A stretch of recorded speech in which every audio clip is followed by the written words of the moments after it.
Әй, тағы да келдің бе? Әбден үйреніп апсың ғой мына жерді. Қанша таптың бүгін? Кейде өзім де түсінбеймін. Неге осылай сөйлеймін? Неге менің тілімде үнемі мысқыл, кеудемде қатыгездік? Бәлкім, қоғам маған солай әсер еткен шығар. Мына форма, мына шен адамды мықты етпейді, тек жүрегіңді қатырады.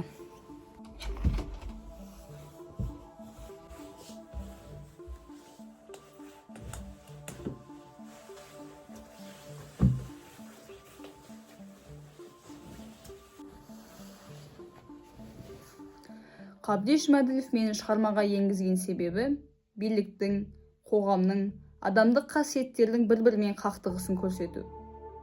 Мен тек өкілетті тұлға ғана емес, әділетсіздіктің, қатыгездіктің адамға әсерін көрсететін айнамын.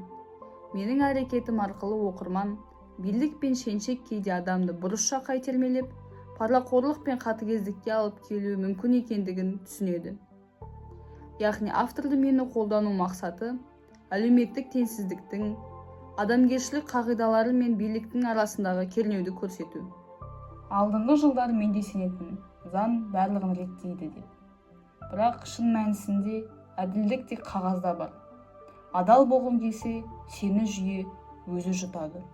Сол үшін мен таңдағаным ол оңай жол.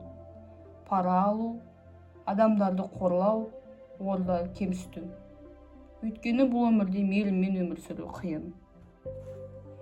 Енді ойлап қарасам, бұл өмірде ең қиыны адамгершілігіңді сақтап қалу, өз нәпсіңді тыю екен. Мен бұл қағидаларды ұстандым деп айта алмаспын. Мен үшін жеңіл болғаны, мен үшін тиімді болғаны, басқа адамдарды қорлау арқылы пайда көру. Ана тіленші Айдарбек кейде көз алдыма келеді. Баянын тізесіне қойып, бая ойнап отырады. Ал мен болсам, жанымның үнін әлде қашан өшіріппін. Бір күні сол баяға әуенді естісем, мүмкін өзімнің үнсіз қалған адамдығымды да естіп қалармын.